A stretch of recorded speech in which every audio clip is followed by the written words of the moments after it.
Tenderloin is a district in the city of San Francisco. This is the roughest and toughest.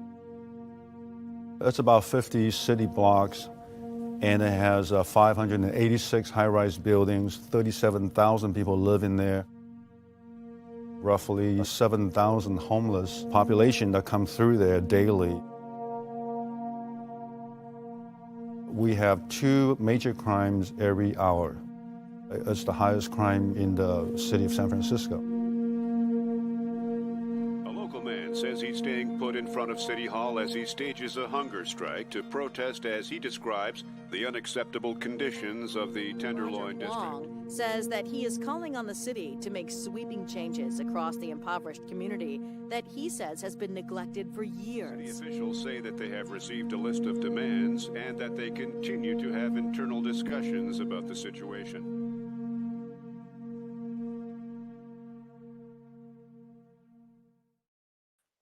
It's been fun to see that coming soon for quite some time, but it's coming soon, little by little. Hello, everybody. I'm Tony Gapastione. One step closer. That's right. One step closer. We're the producers of 33 Days, a true story, a film based on the life and ministry of Roger Huang. So, Ed, what's up? Let's talk updates today. Yeah, so my name is Ed Portillo. I'm on the producing team of 33 Days, and this week we had about $600 invested. So we want to thank the 2 investors for supporting us on wefunder.com/33 days. I also put my last article on 33 Days and the team. So I wrote an article about the filmmaking team that I shared on my LinkedIn and my Facebook. So we'll post that one up as well. That kind of gives an insight on what makes our team so special. And we also talked to a friendly face. Tony, maybe we can talk a little bit about that, of our conversation with Megan. Yeah, so, this filmmaking process is quite a journey and a collaboration, and it takes years and many people to make it happen. And today, one of our investors it's so cool how this all works. One of our investors who I first met her through my screenwriting class that I do through Bravemaker, which is the nonprofit that I lead. I pitched the film in our screenwriting class, and she says, "Hey, I know that guy, Roger Huang. I know that City Impact community and ministry. I volunteered there." I said, "Oh, cool, that's awesome." And then we saw her investment come in, and then she personally reached out to us and said, "Hey, what else can I do?" So Ed and I took a Zoom call today. And I gotta say, that's the kind of stuff that lights my fire. Like, that's the kind of stuff that we're hoping and praying happens, is that people link arms with us and we're not doing this alone. So she now is currently in the Midwest and has all these great connections with family and friends and ministries and churches in states like Minnesota and Wisconsin. So perfect, because Ed has created this great idea about eventually one day when the film is finished, we will do a road show, and the vaccine for COVID and things are in a different place where we're doing more gatherings, where we'll take the finished film and screen them in urban epicenters that are doing similar types of work to help the vulnerable and to take care of the poor. So really, really cool. Like, that's what we want to be about. That's why this film needs to be told, is that we can show that one person can truly make a difference. And it will take one person at a time saying yes, investing, and finding other ways to bring other people to the table to invest as well.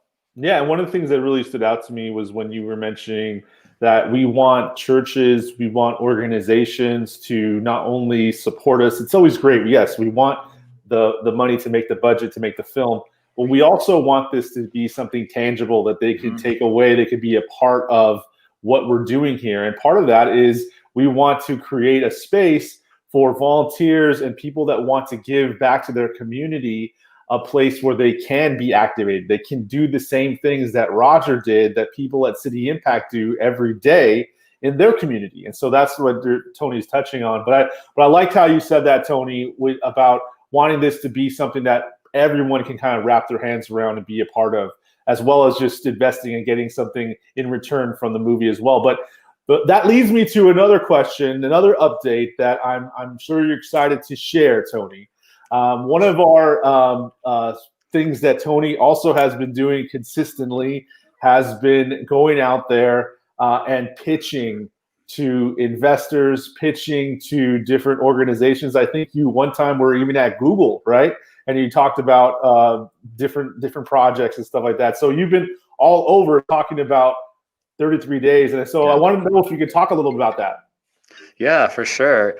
The filmmaking process, again, I repeat this, and I'm thinking about those of you who might want to make a film. I hope this also is a learning experience too, because this is not the last film we're going to make, that is for sure.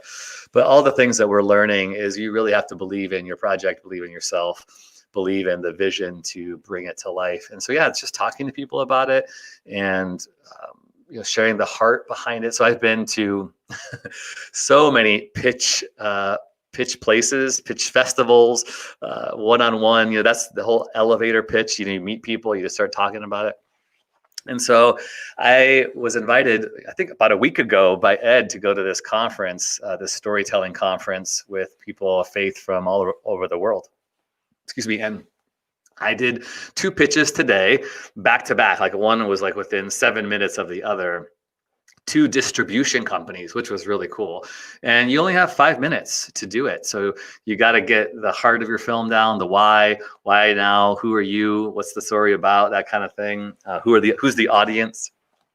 And no joke, as I'm waiting in the Zoom, there was 50, 60 people in the Zoom, and they in this day and age, the technology is so there, but you still have to figure out how to navigate it and get people situated. So there was some awkwardness and some challenges that I'm just trying to keep my head in the space. You know what I mean? Some people are just chatting. They want to just talk about, I'm like, lady, I'm trying to think about my movie right now. But really cool was, while I'm sitting there, I had this idea, virtual backgrounds. I'm like, let me put the virtual background of City Hall in San Francisco with Roger's fold-out chair, because I had that picture out of my desktop. It was beautiful. And one of the reasons why I did that is because I wasn't sure, and I also anticipated when you share your screen, that takes away time. I don't know if I'm going to show my trailer or not, if there'll be a glitch. I'm like, I'll just have the picture. And it ended up working great. Both pitches, it was that the image of San Francisco City Hall and Roger sitting on a folding chair for 33 days to see justice come to the most vulnerable people in San Francisco's Tenderloin. And both distributors requested the materials afterward, which was really, really great. Now, some of you are like, what do you mean, what's distributors? These are the people who help you get your film into theaters, if we have those, or onto platforms to watch them, into people's homes, or into church spaces, whatever. These are the people that have networked and have done this for years upon years and have a history with other films and brands that you would know of. So that's really important. Even before we go into production, to have some things like this in place is only going to benefit us to recoup the money for investors, because investors, we want to pay you back and plus more. And we want to get a track record so that we can do more of these types of movies. Yeah, I like that, how you bring them into the environment. You brought them into the story immediately with the background. It was super smart. And I'm excited when they say request materials, that means they want everything that we have so far to try to fit that into what they're doing. Maybe we'll be part of the slate of films that they distribute. So it's an exciting time. It's an exciting day today. Very much so. And I am showing the trailer one more time in their popcorn night, which is this other virtual event that they do with hundreds of people. So you get another 5 minutes to basically brag about your project. So I'm going to show the trailer one more time and pitch it to everybody in the room. So we'll see where that goes. Awesome. Yeah. Well, I think that's the latest from us. We're going to give an update. I think we're going to take a break next week because of Thanksgiving. Yep. But we will be back and letting you guys know what the latest and greatest is. But go to wefunder.com/33 days to get all the latest information and see how much we are raising. And if you are so inclined, support us, invest. Starting at $100, you could be a part of the journey of bringing Pastor Roger's story to life. That's right. All right. Till next time, happy Thanksgiving, everybody. We'll see you soon.